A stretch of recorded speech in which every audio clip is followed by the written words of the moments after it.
சங்கீதங்களின் புத்தகம் 63:3 வாசிப்போமா?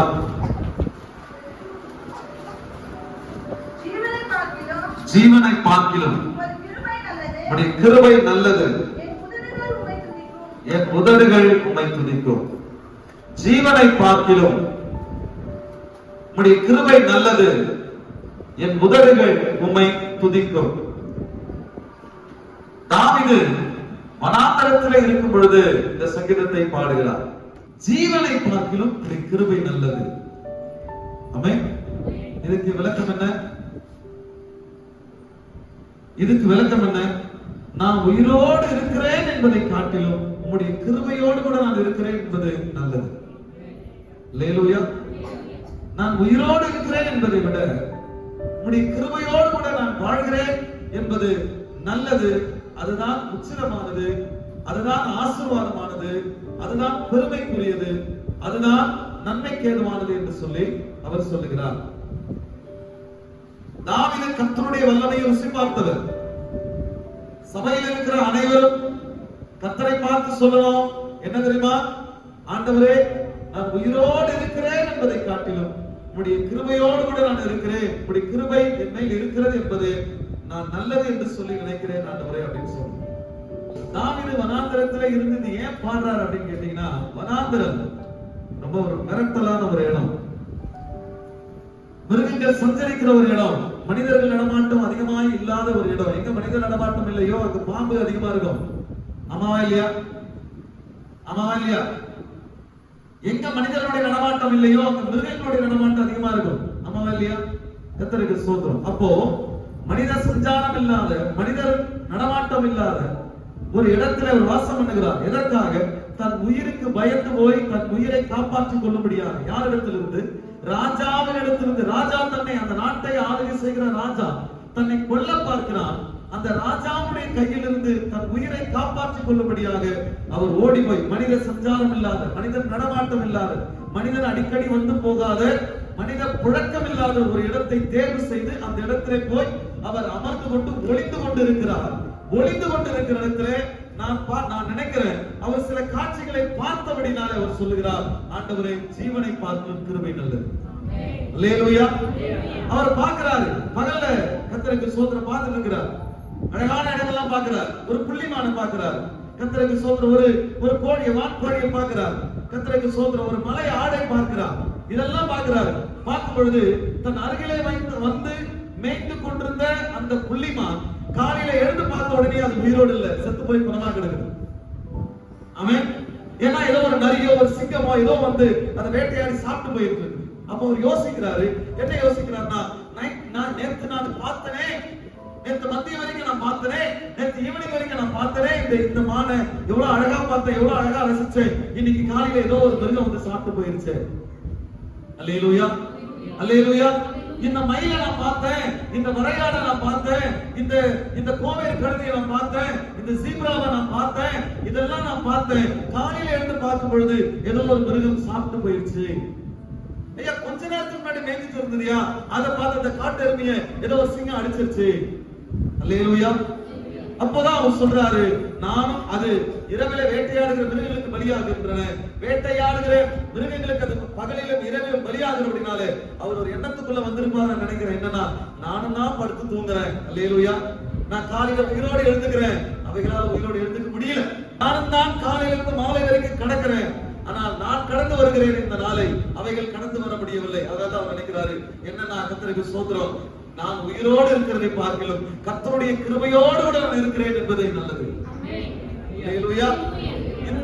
இந்த காட்டு எருமை மேல் இல்லாத, இந்த மானின் மேல் இல்லாத, இந்த மயிலின் மேல் இல்லாத, இந்த ஜீப்ரா மேல் இல்லாத அந்த தேவ கிருபை என் மேல் இருக்கிறபடினாலே என் கண் முன்னாக நடக்கிறதை நான் பார்க்கிறேன். பார்த்து நான் உணர்ந்து சொல்லுகிறேன், கர்த்தருடைய கிருபையோடு இருப்பதுதான் நல்லது. அல்லேலூயா. நான் சில நேரத்துல யோசிப்பேன். என்ன யோசிப்பேன் தெரியுமா? நான் இந்த ஊருக்கு வந்த புதுசுல அந்த ஆடு அறுப்பாங்க. ஆடு அறுக்கும் பொழுது எப்ப காசு கொடுத்து போய் கறி எடுத்துனோட, நான் கறி எடுத்துக்குவோம். ஆட்டு கறி வாங்குறது போயிட்டு பார்க்கும்போது பாத்தீங்கன்னா அந்த ஆட்டை கொண்டு வந்து அது கத்தம் போட்டு கரகரன்னு அனுப்பாங்க. நான் என்ன பண்ணுவோம், ஓடி அந்த சத்தமே கைகால அளவுக்கு தூரமா ஓடி போயிட்டு அதுக்கப்புறம் கொஞ்ச நேரம் நின்று அதெல்லாம் பார்ப்பேன். அதெல்லாம் ஆட்டு குறிச்சு தொங்க விட்டுருக்காங்களான்னு பார்த்துட்டு கர்த்தருக்கு ஸ்தோத்திரம். அந்த அந்த அந்த கறியை போயிட்டு நான் என்ன பண்ணேன், ஆட்டுக்கறி கறியை போயிட்டு வாங்கிட்டு வருவேன். வாங்கிட்டு வந்து வீட்டுல எங்க அம்மா சமைச்சிருப்பாங்க. நான் சாப்பிட போனா என் கண்ணுக்கு முன்னாடி இந்த ஆடுலாம் பிடிச்சிருந்து எனக்கு தெரியும். நான் அப்ப நினைச்சுட்டு நான் ஒருவேளை இந்த ஆடா பிறந்திருந்தா இந்த மாதிரி குழந்தை வந்திருப்பேன். நான் ஒருவேளை இந்த ஆடா பிறந்திருந்தேன்னு வச்சுக்கேன், நான் மனுஷனா பிறந்துட்டேன். நான் ஒருவேளை ஆடா பிறந்துட்டு இருந்தேன்னா இந்த குழந்தை அந்த வேலை இருந்திருப்பேன் இல்லையா நானு அப்படின்னு யோசிப்பேன். நான் மனுஷனா பிறந்ததுக்கு யார் காரணம் அப்ப எனக்கு தெரியல. ஆனா வேதத்தை வாசித்த பிறகு தெரிந்தது. ஆண்டவர் சொன்னார், உலகம் உருவேற்படுவதற்கு முன்பாக, உலக தோற்றத்துக்கு முன்னே கர்த்தராகிய இயேசு கிறிஸ்துவுக்குள் கர்த்தர் நம்மை தெரிந்து கொண்டார் என்று சொல்லி வேதம் சொல்லுகிறது. அல்லேலூயா, அல்லேலூயா. அதான் அவர் சொல்றாரு, கர்த்தருக்கு ஸ்தோத்திரம். நான் வந்து ஒரு ஆடாவோ ஒரு எதவாவோ நான் பிறந்திருந்தேன் அப்படின்னா குழம்புல இருந்திருப்பேன். குழம்புல இருந்த மனுஷனுடைய வாய்க்குள்ள போயிட்டு ஏதோ நான் இருப்பேன். இன்னைக்கு உருவமா நின்று பேச இருக்க மாட்டேன். நான் மனிதனாய் பிறப்பதற்கு கடவுளுக்கு என்ன நான் லஞ்சம் கொடுத்தனா? அதுவும் ஒரு உயிர் தான், நானும் ஒரு உயிர் தான். உயிரில் பார்த்து போனா எல்லாம் சமந்தா. அதுவும் உயிர் தான், நம்மளும் உயிர் தான். உயிரெல்லாம் சமந்தா. அப்ப இன்னைக்கு நம்ம எத்தனையோ மாட்டை கோழிய என்ன பண்ணிட்டோம், ஏன் பண்ணி விட்டு வைக்கல? நம்ம அதிக ஆட்சி என்ன பண்ணிட்டோம், சாப்பிட்டு என்ன பண்ணிட்டோம். கர்த்தருக்கு ஸ்தோத்திரம். அப்ப நாம அப்படி பிறந்திருந்தா இன்னைக்கு நம்ம கதையே இல்லாம போயிருக்கோம். இன்னைக்கு நம்ம நிக்கிறோம். இன்னைக்கு முன்னாடி நான் பேசிட்டு இருக்கிற காரணம் நான் மனுஷனா போறது. அது எல்லாத்துக்கும் மேல தேவனுடைய கிருபை இருந்தபடினால உங்களுக்கு ஊழியக்காரனாய் வந்து நின்று கொண்டிருக்கிறேன். அல்லேலூயா. அதனாலதான் அவர் தாவீது என்ன யோசித்திருப்பார் நான் நினைக்கிறேன்னா, இந்த வசனத்தினுடைய விளக்கங்களை உள்ளார்ந்த விளக்கங்களை யோசித்து பார்க்கும் பொழுது நான் அதோட ஓட்டம் எப்படி இருக்கு என்று சொன்னால் தாவீது யோசித்திருப்பாரு, நானும் ஒரு மானாக பிறந்திருப்பேன் என்று சொன்னால் இன்னைக்கு நான் உயிரோடு இருந்திருக்க மாட்டேன். அல்லேலூயா. நானும் ஒரு ஜீப்ராவாக பிறந்திருந்தேன் என்று சொன்னால் காலையில அந்த ஜீப்ரா பாதி சாப்பிட்டு பாதி சாப்பிடாம கிடக்குது பாருங்க, உயிர் இல்லாம. அது மாதிரி நானும் இருந்திருப்பேன். ஆனால் நானும் அப்படி இருக்கக்கூடாது என்பதற்காக தேவ கிருபையின் மேல் இருந்தபடினாலே கர்த்தர் என்னை மனிதனாய் பிறக்க வைத்து என்னை வாழ வைத்துக் கொண்டிருக்கிறார், என் உயிரை காப்பாற்றிக் கொண்டிருக்கிறார். அல்லேலூயா, அல்லேலூயா. ஆனால் உயிரோடு இருக்கிறது முக்கியம் அல்ல, தேவ கிருபையோடு இருப்பது முக்கியம். இதுலயே கர்த்தரோடு சொல்றாரு, நான் எவன் மேல் இரக்கமா இருக்க சுத்தமா இருப்பேனோ அவன் மேல் இரக்கமா இருப்பேன். நான் எவன் மேல் உருக்கமா இருக்க சுத்தமா இருப்பேனோ அவன் மேல் உருக்கமா இருப்பேன். அல்லேலூயா. நாம் நிற்பதும் நிர்மலமாகாமல் இருப்பதும் கர்த்தருடைய கிருபை. அப்போ கர்த்தருடைய இரக்கம், கர்த்தருடைய உருக்கம் நம்ம மேல் இருக்கிறது. எல்லாம் உணரணும். அந்த காலை நேரத்துல கர்த்தருடைய இரக்கமும் கர்த்தருடைய உருக்கமும் என் மேல் இருக்கிறது என்பதை உணரணும்.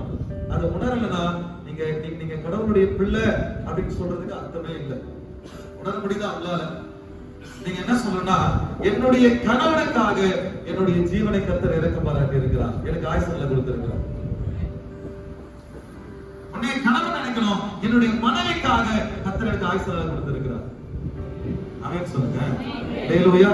ஏன்னா நான் இல்லைனா என் மனைவி வந்து போயிடுவான், நான் இல்லைனா என் கணவன் வந்து போயிடுவான். அதனால என் மனைவிக்காக கர்த்தர் எனக்கு ஆயுசல்ல கொடுத்திருக்கிறார், என் கணவனுக்காக எனக்கு ஆயுசல்ல கொடுத்திருக்கிறார். கர்த்தருக்கு ஸ்தோத்திரம். பிள்ளைகள் இன்னொன்னு நினைக்கணும், என் பிள்ளைகளுக்காக கணவன் மனைவி சேர்த்து நினைக்கணும், என் பிள்ளைகளுக்காக கர்த்தர் எனக்கு ஆயுசல்ல கொடுத்திருக்கிறார். அல்லேலூயா. பிள்ளைங்க நினைக்கணும், என் பெற்றோர்களுக்காக கர்த்தர் எனக்கு ஆயுசல்ல கொடுத்திருக்கிறார். ஏன்னா நான் இல்லைன்னா எங்க அப்பா எங்க அம்மா வந்து போயிடுவாங்க, அழுதுட்டே இருப்பாங்க, அதனால அவங்களால தாங்க முடியாது. அதனால என் பெற்றோர்களுக்காக கர்த்தர் எனக்கு ஆயுசல்ல கொடுத்திருக்கிறார். ஆமென். அல்லேலூயா. இப்போ கர்த்தர் நல்லவர் என்பதனாலே, கர்த்தர் தயவுள்ளவர் என்பதனாலே, கர்த்தருடைய கிருபை நம்ம மேல் இருக்கிறபடினாலே, கர்த்தருடைய கண்களில் நமக்கு கிருபை கிடைத்தபடினாலே நாம் அனைவரும் சுகமாய் வாழ்ந்து கொண்டிருக்கிறோம். விசுவாசத்தினாலே பெரும்பாலுள்ள ஸ்ரீ சுகமானார். விசுவாசத்தினாலே மரித்தலாசு உயிரோடு கூட வந்தார். விசுவாசத்தினாலே குஷ்டரோகி சுகமானார். விசுவாசத்தினாலே குருடன் பார்வையடைந்தான். விசுவாசத்தை குறித்து இவ்வளவு இருக்குது. அந்த விசுவாசத்தை உங்களால காட்ட முடியாத ஆண்டவர்கிட்ட. அதனால விசுவாசமுள்ள இருதயம் வரணும்னா கூட கர்த்தர் தான் உங்களுக்கு தரணும். பரிசுத்த ஆவியானவர் நிறைவே இல்லாம, பரிசுத்த ஆவியானவர் ஒத்தாசை இல்லாம நீங்க கர்த்தரை விசுவாசிக்க கூட முடியாது. ஏன்னா பரிசுத்த ஆவியானவருடைய துணை இல்லாமல், நிறைவு இல்லாமல், உதவி இல்லாமல் நீங்கள் இயேசுவை கர்த்தர் என்றே சொல்ல முடியாது, ஒத்துக்க முடியாது. இயேசுதான் கடவுள். அப்ப இயேசுதான் கடவுள் என்று சொல்லி நம்ம ஏற்றுக்கொள்ள வைப்பவர் பரிசுத்த ஆவியானவர் தான். அதனாலதான் சொல்ற, உங்கள் ஆவி ஆத்மா சரீரத்துக்கு சொந்தக்காரர், உங்கள் வாழ்க்கை மேல எதிர்காலத்து மேல அக்கறை உள்ள ஒரு பொறுப்புள்ளவருமாகிய பரிசுத்த ஆவியானவர் கரத்தில் உங்களை ஒப்புக் கொடுக்கிறேன். அல்லேலூயா. அதனால அவர்தான் ஏத்துக்க வைக்கிறார். என்ன ஏத்துக்க வைக்கிறார்னா, இயேசுவை கர்த்தர் என்றும் கடவுள் என்றும் சகலத்துக்கும் அதிகாரி அவரால் சகலத்தையும் செய்ய முடியும் என்று சொல்லியும் இயேசு மேல நமக்கு நம்பிக்கை கொண்டு வருகிறவரும் பரிசுத்த ஆவியானவராக இருக்கிறார். அதனால ஆண்டவர் சொல்றார், என் ஆவியினால் நிரப்பப்பட்டவன் பிழைப்பான், என் ஆவிக்கு முக்கியத்துவம் கொடுக்கிறவன் பிழைப்பான், என் ஆவிக்கு முக்கியத்துவம் கொடுக்காதவன், பரிசுத்த ஆவியானவருக்கு அபிஷேகத்துக்கு முக்கியத்துவம் கொடுக்காதவன் தப்பி பிழைக்கிறதுக்கு கடினம் சொல்லி போனவாறு ஆண்டவர் சொன்னார். இப்ப சொல்லுங்க, நம்ம உயிரோடு இருக்கிறது நல்லதா, அவருடைய கிருபையோடு இருக்கிறது நல்லதா? அதான் தாவீது சொல்றாரு, வனாந்தரத்துல நான் ராஜாவுடைய கைக்கு தப்பி வச்சு நான் என் உயிரை காப்பாற்றணுன்றதுக்காக நான் ஒழிச்சிருக்கிறேன். கர்த்தர் நினைச்சாருன்னா இதோ இந்த வரி குதிரை போல என் ஜீவனை ஒப்பு கொடுத்துட்டு இருக்கலாம்.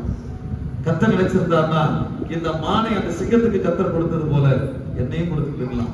ஆனா இந்த மானனுடைய ஜீவனை விட, இந்த வரி குதிரையுடைய ஜீவனை விட, இந்த மயிலினுடைய ஜீவனை விட, இந்த காட்டு எருமையுடைய ஜீவனை விட ஆண்டவர் என்னுடைய ஜீவனை அருமையா எண்ணினார். அல்லேலூயா. நான் சொன்னாரு, ஜீவனை பார்க்கிற கிருபை நல்லது. அல்லேலூயா, அல்லேலூயா. அதனால சொன்னாரு, என்னை இதனுடைய ஜீவனுக்கு ஒப்பாக ஆண்டவர் எண்ணி இருந்தார், அதை ஒப்பு கொடுத்துருப்பார். ஆனா இந்த ஜீவனை அவர் அருமையா இருந்தபடினாலே, அவர் என்மேல் கிருபையா இருந்தபடினாலே மட்டும் என்னை வாழ வைத்துக் கொண்டிருக்கிறார். கர்த்தர் மேல் தயவு வைத்து நாம் நம்முடைய மனைவிக்கு தேவை, நம்முடைய கணவனுக்கு தேவை, நம்முடைய பிள்ளைகளுக்கு நம்ம தேவை. நம்ம உயிரோடு இருக்கிறது நம்ம கணவனுக்கு முக்கியம், நம்ம உயிரோடு இருக்கிறது நம்ம மனைவிக்கு முக்கியம், நம்ம உயிரோடு இருக்கிறது நம்ம குடும்பத்துக்கு முக்கியம், நம்ம உயிரோடு இருக்கிறது நம்முடைய பிள்ளைகளுக்கு முக்கியம் சொல்லி ஆண்டவர் எண்ணி கர்த்தர் காப்பாற்றி கொண்டு வருகிறார். இன்னொரு முக்கியமான ஒரு விடயத்தை உங்களுக்கு நான் சொல்லணும்னு ஆசைப்படுறேன். எடுத்து வாசிங்க சங்கீதங்களின் புத்தகம் 32வது சங்கீதம் 10வது வசனம், அதுக்கப்புறம் 9வது வசனம், அதுக்கப்புறம் 8வது வசனம், அதுக்கப்புறம் 11வது வசனம். 3 வசனத்தை நீங்க வாசிங்களா? சங்கீதம் 32.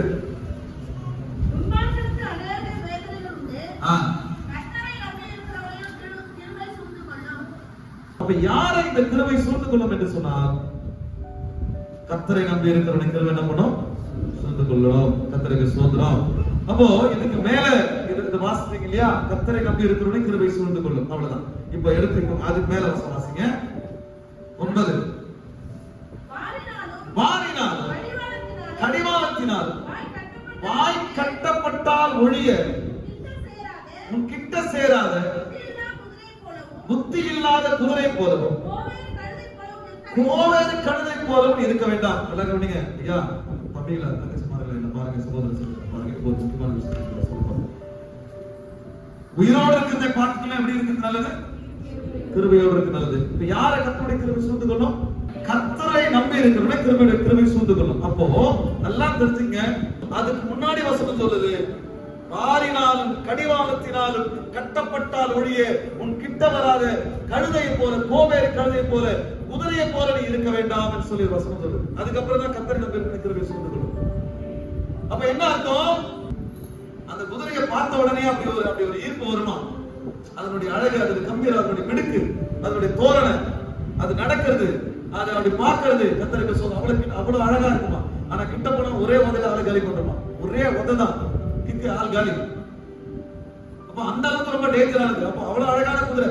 அந்த குதிரை நம்முடைய கட்டுப்பாட்டுல வரணும் அப்படின்னா அதுக்கு கடிவாளம் மாறினால், கடிவாளத்தினால் போட்டு கட்டி அந்த குதிரையின் மேலே ஏறுகிறவன் அந்த குதிரையினுடைய மிடுக்கையும், அதனுடைய பலத்தையும், அதனுடைய வல்லமையும், அது ஓடுகிற அதனுடைய திராணியும் தனக்காக பயன்படுத்திக் கொள்வான். புரியுதா உங்களுக்கு? எதுக்கு அதுக்கு கடிவாளத்தினால வாரினால போட்டு கட்டுறான்? ஏன்னா இந்த குதிரை வேகமா ஓடும், யுத்தத்துக்கு பயன்படுத்தணும், ஒரு இடத்துக்கு போறதுக்கு பயன்படுத்தணும். அந்த குதிரையினுடைய வல்லமை, இதனுடைய பவர், அதனுடைய மிடுக்கு எல்லாத்தையும் நாம் பயன்படுத்த வேண்டும் என்று சொன்னால் அதை போட்டு கட்டணும். அது என்ன பண்ணணும்? அதை போட்டு கட்டணும். எப்படி? அது கண்ணை கட்டணும், அது வாயை கட்டணும், அதனுடைய ஒரு கடிவாளம் வச்சுக்கணும். லெஃப்ட் திரும்பணும், ரைட் திரும்பணும், நேரா போகணும், நடந்து போகணும், அதுக்கு ஒரு மாதிரி பண்ணணும், வேகமா ஓடணும்னா அதுக்கு ஒரு மாதிரி பண்ணணும். இப்படி எல்லாத்துக்கும் அதை கண்ட்ரோல் பண்ணணும்.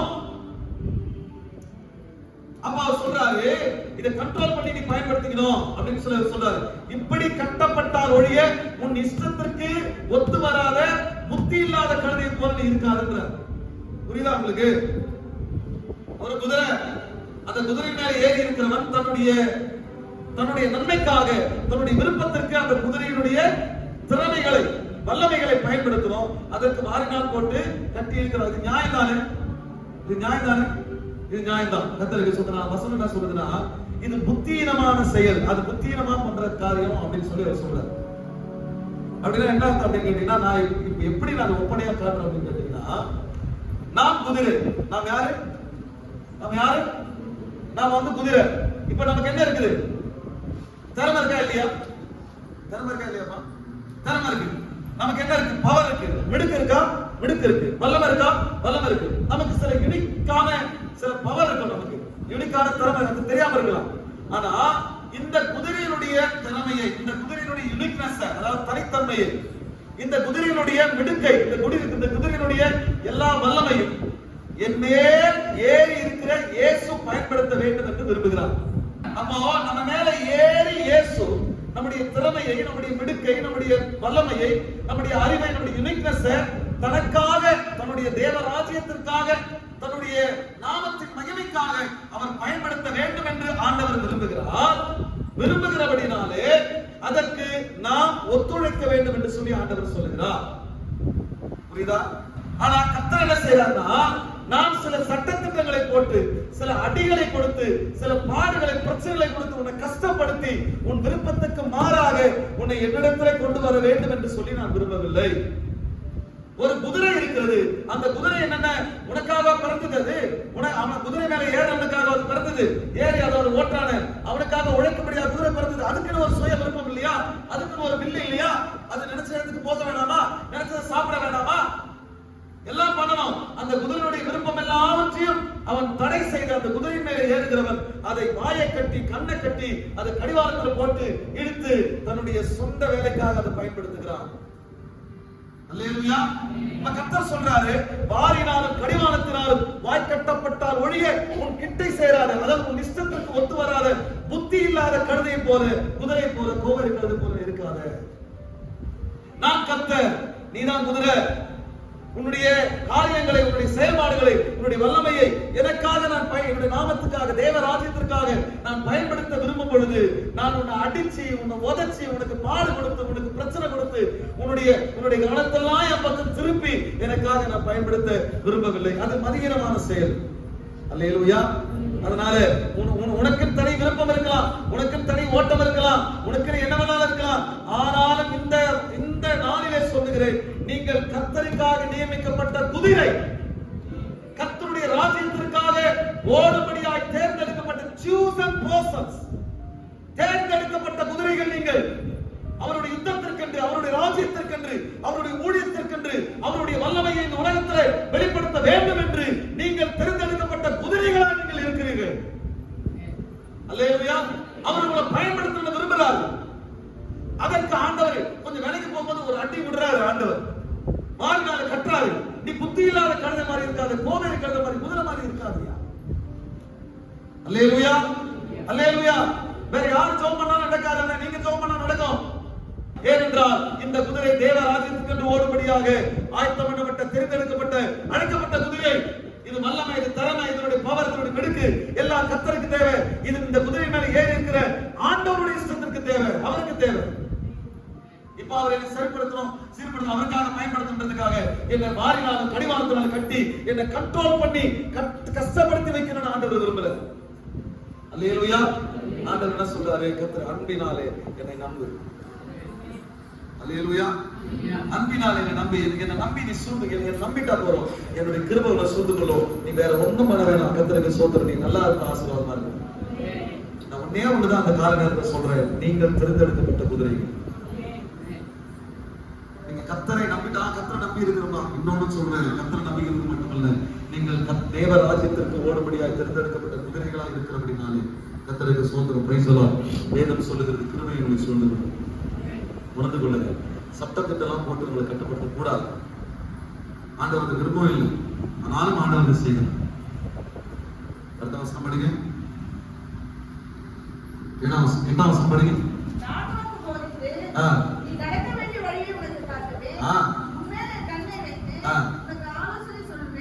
கர்த்தருக்கு சோதனை தான் சொல்றாரு. நீ அந்த கழுத மாதிரி இருக்காத, ஐயோ கஷ்டப்பட்டு வராத, ஐயோ இந்த மாதிரி பண்றாங்க, அப்படி பண்றாங்க, சபையா என்ன, இந்த கட்டுப்பாடு எல்லாம் உனக்கு வந்து கஷ்டமா இருக்க வேணாம். நீ வந்துரு, புத்தி இல்லாம இருக்காத, எனக்கு ஒப்பு கொடு, அப்ப ஆண்டவர் சொல்றாரு, நான் உனக்கு போதித்து நடக்க வேண்டிய வழியை உனக்கு நான் காட்டுவேன். நான் உனக்கு காட்டினா கிருபை உன்னை சூழ்ந்து கொள்ளும். அல்லேலூயா. 11 வசனம் வாசிங்க. நீதிமான்களே கர்த்தருக்குள் மகிழ்ந்து களி கூறுங்கள். செம்மையான இருதயம் உள்ளவர்களே நீங்க எல்லாரும் ஆனந்தம் அடைக்கப்படுங்கள். கர்த்தருக்கு ஆண்டவர் என்ன பண்றாரு? ஃப்ரீயா ஆண்டவரை நீங்க தேட விரும்புறாரு. சட்டத்திட்ட கட்டுப்பாடு இதுக்கு ஐயாவுக்கு பயந்து, அதுக்கு பயந்து, இதுக்கு பயந்து அப்படிலாம் இல்ல. நீதிமான்களை கர்த்தருக்குள் மகிழ்ந்து மகிழ்ச்சியா இருங்க, சந்தோஷமா இருங்க. கர்த்தருடைய வார்த்தை கேட்டு, கர்த்தருடைய உபதேசத்தை கேட்டு அன்பினாலே அவருக்கு கீழ்ப்படுத்து, கட்டுப்படுத்திதான் இல்ல, அன்பினாலே அவருக்கு கீழ்ப்படுத்தி ஏற்றுக்கொண்டு வாருங்கள். நீ எதற்காக தேர்ந்தெடுக்கப்பட்டாய்? எந்த பந்தயத்தில் ஓடும்படியா தேர்ந்தெடுக்கப்பட்ட நீ? உன்னை கொண்டு மரித்த ஒரு உயிரோடு எழுப்பணும்னு ஆண்டவர் விரும்புறாரு. அதனால அவருடைய நாமம் மயப்படணும்னு ஆண்டவர் விரும்புறாரு. உன்னை கொண்டு வியாதியஸ்தரை சுகமாக்கணும்னு ஆண்டவர் விரும்புறாரு. உன்னை கொண்டு தரித்திரத்தை மீட்டெடுக்கணும், பாவத்திலிருந்து மீட்டெடுக்கணும்னு ஆண்டவர் விரும்புறாரு. தேவனுடைய ராஜ்யம் உன்னை நம்பிதான் இருக்குது. அவர் ராஜ்யத்தின் வேலை உன்னை நம்பிதான் இருக்குது. இதை யார் செய்வா? அதனால ஆண்டவர் சொல்றாரு, கர்த்தருக்கு சொல்றாரு, கர்த்தரை நம்பி இருக்கிறவனை கிருபை சூழ்ந்து கொள்ளுனா. ஆனா கர்த்தருக்கு சோதரம் என்னன்னு சொல்றாரு, நீ குதிரை என்பதை உணர்ந்து கொள்.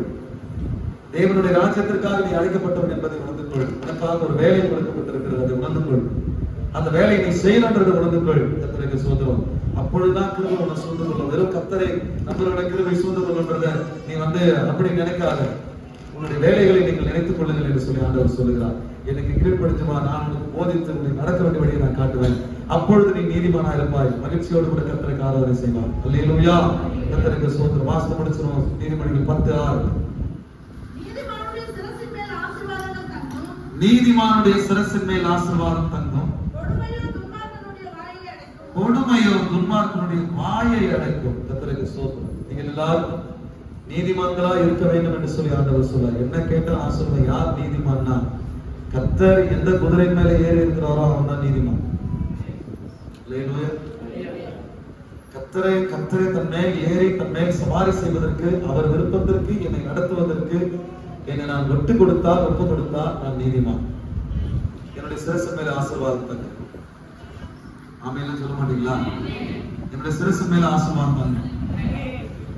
அப்படி இல்ல, எனக்குன்னு சொந்த விருப்பம் இருக்குது, எனக்குன்னு தனி வழி இருக்கு, எனக்குன்னு சில ஆசாபாசங்கள் இருக்குன்னு சொல்லி நீங்க போனீங்கன்னா நீங்க கர்த்தருடைய குதிரையா இருக்க மாட்டீங்க. கர்த்தர் உங்க மேல ஏறி இருக்கிறவரா இருக்க மாட்டாங்க. அப்ப நான் என் மேல் ஏறி இருக்கிறவர் கர்த்தர். நான் எந்த விதமான கட்டாயத்தின் பேரிலும் யாருடைய கட்டுப்பாடின் பேரிலும் அல்லாமல் என் சுய விருப்பத்தினாலே என் மேல் ஏறி இருக்கிறவருடைய விருப்பத்திற்கு செயல்பட அர்ப்பணிக்கிறேன் என்று சொல்லி நானும் நீங்களும் இருந்தால் நீங்களும் நானும் நீதிமான்கள். நம்முடைய சிரசு மேலே ஆசீர்வாதம் தரும், நம்முடைய வீட்டிலே ஆசீர்வாதம் தரும். தேவ ராஜ்யத்திற்காக நீங்கள் அழைக்கப்பட்டவர்கள், தேவ ராஜ்யத்திற்காக ஓடுபடி தேர்ந்தெடுக்கப்பட்ட குதிரைகள் என்று சொல்லி நினைத்துக் கொள்ளுங்கள். கர்த்தர் உங்களை ஆசீர்வதிப்பாராக. நான் மறுபடியும் சொல்லுகிறேன், அதை நீங்கள் எத்தனைத்து, அதை நீங்கள் நினைத்து உங்கள் சுய விருப்புகளுக்கு நீங்கள் இடம் கொடுக்காமல், நீங்கள் உங்கள் சுய ஆசைகளுக்கு இடம் கொடுக்காமல், தேவ ராஜ்யம் என்று ஒன்று இருக்கிறது, என் மேல் ஏறி இருக்கிறவர் கர்த்தர், அவருடைய விருப்பம் என்று ஒன்று இருக்கிறது என்று சொல்லி நீங்கள் நினைத்தால், ஒப்பு கொடுத்தால் ஜீவனை பார்க்கலாம் கிருபை உள்ளதாக. கர்த்தருடைய கிருபை உங்களை தொடரும் இல்லையா? தேவனுடைய கர்த்தரை தாவீது எதற்காக அழைச்சார்? அவருடைய தாவீதின் சந்ததியில வரும்படியாக கர்த்தர் அழைச்சார். தாவீது தன்னை கர்த்தருக்கு ஒப்பு கொடுத்தார். அபிஷேகம் பண்ணப்பட்டவன் தான். பாடுகள் அதிகம், பிரச்சனைகள் அதிகம். அவர் சொல்றாரு, கர்த்தருக்கு சோதரம், நான் எல்லாத்தையும் சகிக்கிறேன் ஆண்டவரே, ஆனால் என் ஜீவனுடைய பார்வைக்கு அருமையா இருப்பதாக. ஒரு பூச்சியை மாறி, ஒரு புழுவை மாறி, ஒரு ஆடு மாடு மாறி என் ஜீவனை ஒப்பு கொடுத்துறாதீங்க ஆண்டவரே, என் மேல் கிருபையா இருக்கிற சொல்ல வேண்டிக் கொள்ளுங்க. அவர் தேவனுடைய ராஜ்யத்திற்காக அர்ப்பணிக்கப்பட்டவர் என்று சொல்லி அறிந்தே செயல்பட்டார். அந்த தாவீதை போலவே கர்த்தர் நம்மை அழைத்திருக்கிறார். அதனால தாவீதுடைய சிந்தை உடையவர்களாக இருந்தது. ஜீவனை பார்க்க கிருபை நல்லது. நான் உயிரோடு இருக்கிறத காட்டிலும் கிருபையோடு இருக்கிறது தான் நல்லது. நான் கிருபையோடு இருக்கிறேன்னா என் மேல் ஏறி இருக்கிற கர்த்தருடைய விருப்பத்தின் பிரகாரம் நான் செய்யணும். சுய விருப்புகளை நான் ஒதுக்கி வைக்கிறேன், சுய எண்ணங்களை நான் ஒதுக்கி வைக்கிறேன், சுய ஆசாபாசங்களை, நான் சுய எண்ணங்களை, நினைவுகளை, உணர்வுகளை நான் ஒதுக்கி வைக்கிறேன். கர்த்தருடைய ராஜ்யத்துக்கு நான் அர்ப்பணிக்கிறேன் என்று சொல்லி நீங்கள் தொடர்வீர்கள் என்று சொன்னால் அவருடைய வேலைக்கு அவருடைய பணிக்கு நான் ஒப்பு கொடுக்கிறேன் என்று சொல்லி நீங்கள் சொல்லுவீர்கள் என்று சொன்னால் அந்த கிருபை தொடரும்.